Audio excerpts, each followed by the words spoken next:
Hello everyone, welcome back to my channel. चलिए बिना देरी करे ये क्वेश्चन सॉल्व करते हैं। ये रिकॉम्बिनेशन टेक्नोलॉजी का है। ये तब मिलती है जब आप मैथमेटिक्स एंड बायोलॉजी पढ़ते हैं और ये सीएसआई का एक इंपॉर्टेंट यूनिट हो जाती है। एंड उसी का ये क्वेश्चन हम सॉल्व करने वाले हैं। ये क्लोनिंग से है, ठीक है। और वीडियो के एंड तक अगर आपको ये वीडियो अच्छी लगी हो तो आप प्लीज़ कंसिडर करें subscribing to my channel. And अगर आपको कोई सजेशन हो तो कमेंट सेक्शन में बता सकते हैं। और ये वीडियो पसंद आए तो प्लीज़ गाइज लाइक करना मत भूलिए, ठीक है। तो देखते हैं ये क्वेश्चन में क्या बोला गया है। तो ये क्वेश्चन में बोला गया है, in a cloning experiment a DNA molecule isolated as a PST1 fragment. आपको पता होगा जो रिकॉग्निशन एंजाइम्स होते हैं, बहुत सारे एंजाइम्स होते हैं, वो each and every recognition enzymes का एक एक साइट होता है जहाँ पे वो जाके कट करता है। और वो कट वो जीनोम ऑफ इंटरेस्ट में भी कट कर सकता है, वो प्लाज्मिड या फिर वो वेक्टर में भी जाके कट कर सकता है उसी रिकॉग्निशन साइट के बेसिस पे। तो हम यहाँ देखते हैं कि in a cloning experiment DNA molecule isolated as a PST1 fragment was inserted into a PST1 site of a cloning vector that is 3 kilobase pair in length, ठीक है।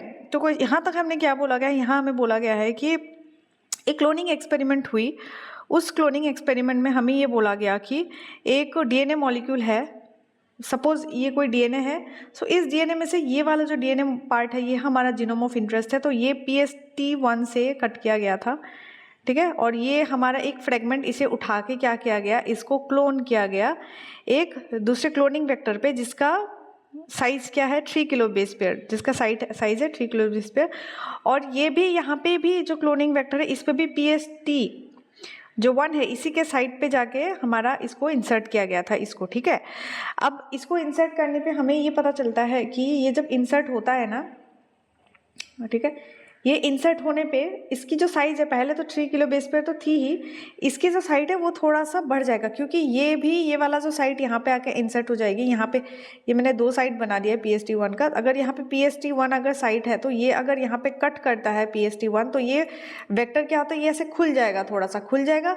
फिर वेक्टर खुलने के बाद यहाँ पे क्या हो जाएगा, हमारा जीनोम ऑफ इंटरेस्ट यहाँ पे इंसर्ट हो जाएगा, कुछ ऐसा हो जाएगा।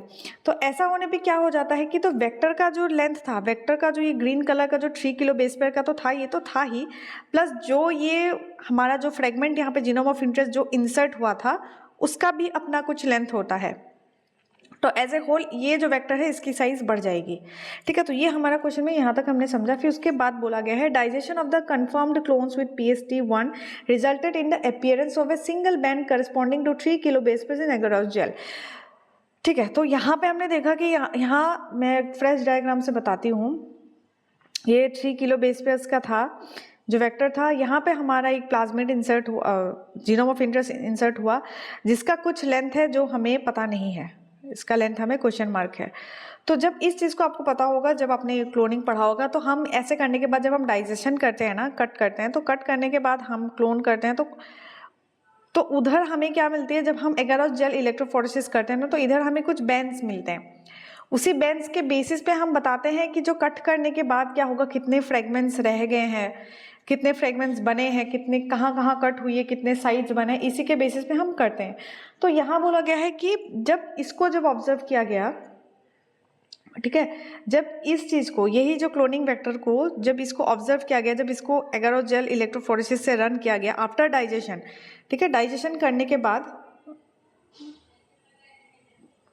ठीक है, इसमें बोला गया है कि digestion of the confirm clone with PST1 resulted in the appearance of a single batch. जब इसको हमने PST1 से डाइजेस्ट किया, तो हमें क्या हो गया, एगारोस जेल पे एक सिंगल बैंड मिला। अब एगारोस जेल पे सिंगल बैंड आपको पता होगा, यहाँ पे एक लेडर भी होता है जिसपे हमें यहाँ पे साइज दी होती है, जिसको हम कंपेयर करते हैं हमारा जीनोम ऑफ इंटरेस्ट के साथ, हमारा डाइजेशन वाला जो बैंड है इसके साथ, ठीक है। तो हमने यहाँ पे देखा कि यहाँ पे कुछ साइज दिए गए हैं। तो यहाँ पे क्या हो गया, वो जो बैंड हमें दिखी वो 3 किलो बेस पेयर के, मतलब यहाँ पे कहीं एक सिंगल बैंड दिखा हमें 3 किलो बेस पेयर के सामने, ठीक है। तो दैट मीन्स कि सबसे पहले मैं आपको फिर से एक और बार क्वेश्चन समझा देती हूँ। इसमें क्या बोला गया है, इसमें बोला गया है कि एक जीनोम ऑफ इंटरेस्ट था जिसको हमने PS2-1 से कट किया था। उसी PS2-1 से कट करने के बाद उस जीनोम ऑफ इंटरेस्ट को हमने एक वेक्टर में डाला, क्लोनिंग वेक्टर में डाला। वो क्लोनिंग वेक्टर का लेंथ था 3 किलो बेस पेयर। फिर वहाँ डालने के बाद जब वो कंबाइन हो गया, रिकम्बाइन हो गया, उसके बाद हमने जब सब कुछ हो गया उसके बाद हमने PS2-1 से इसका डाइजेस्ट कर दिया। इसको PS2-1 से इसको PST1 से हमने इसे डाइजेस्ट कर दिया। डाइजेस्ट करने के बाद हमने इसे जेल इलेक्ट्रोफोरेसिस रन की। रन करने के बाद हमें यहाँ पे 3 किलो बेस पेयर का एक बैंड दिखा अगर उस जेल इलेक्ट्रोफोरेसिस में। तो अब इतना हमें इंफॉर्मेशन दी गई। अब क्वेश्चन में क्या पूछा गया है? क्वेश्चन में पूछा गया है कि based on an information, based on this information what is the probable size of the clone fragment. तो हमें ये जो क्लोन फ्रेगमेंट था ना, इसको जो हमने क्लोन की थी इस चीज को, इसका साइज कितना है हमें ये पता करना है। क्वेश्चन में ये दिया गया है। देखिए एक अपना लॉजिक लगाइए कि अगर हमें जितना फ्रेगमेंट्स में कट होती है उतने ही फ्रेगमेंट्स का हमें यहाँ पे बैंड शो होता है, राइट। इलेक्ट्रोफोरेसिस में जितना फ्रेगमेंट्स होता है उतना ही बैंड शो होती है। तो फॉर एग्जाम्पल अगर कभी ऐसा हुआ कि हमें इधर पे ये देखिए हमने 4 एंजाइम्स डाल दी तो हमें यहाँ पे 4 बैंड्स दिखेंगे। चारों अगर अलग अलग साइज की हुई तो हमें यहाँ पे क्या दिखेंगे? 4 फ्रेगमेंट्स दिखेंगे।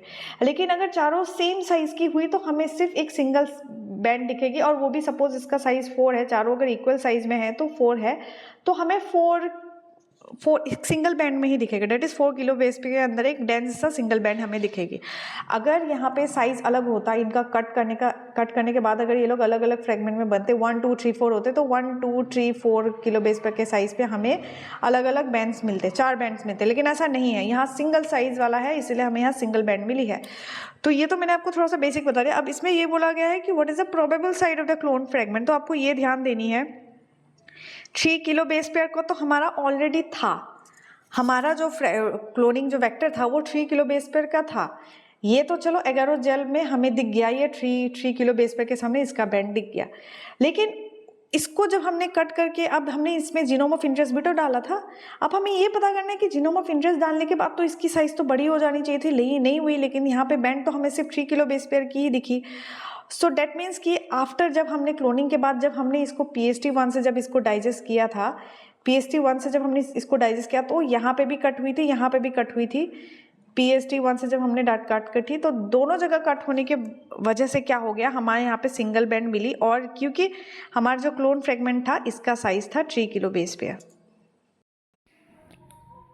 डेट मीन्स कि 3 किलो बेस पेयर होने के वजह से ही हमें वहाँ पे एक सिंगल बैंड मिल रही थी।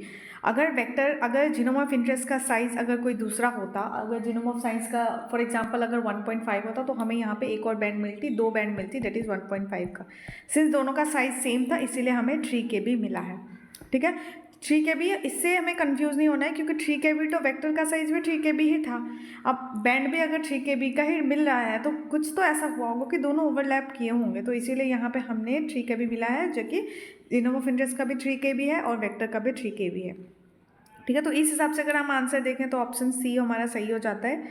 तो हमने इस क्वेश्चन का सोल्यूशन हमने कर लिया है, डेट इज़ ऑप्शन 3। ऐसे ही मोर मैं आपके लिए वीडियोस बनाते रहूँगी, क्वेश्चन सॉल्व करते रहूँगी। एंड अगर आपको ये पर्टिकुलर वीडियो समझ आ गई है, कॉन्सेप्ट समझ आ गए तो आप लाइक कर सकते हैं वीडियो को। एंड अगर आपको लगता है आपके किसी फ्रेंड को शेयर करने की ज़रूरत है, उन्हें शेयर भी कर दीजिए। And please consider subscribing to my channel because it motivates me a lot. And thank you so much for watching guys, keep studying and have a nice day.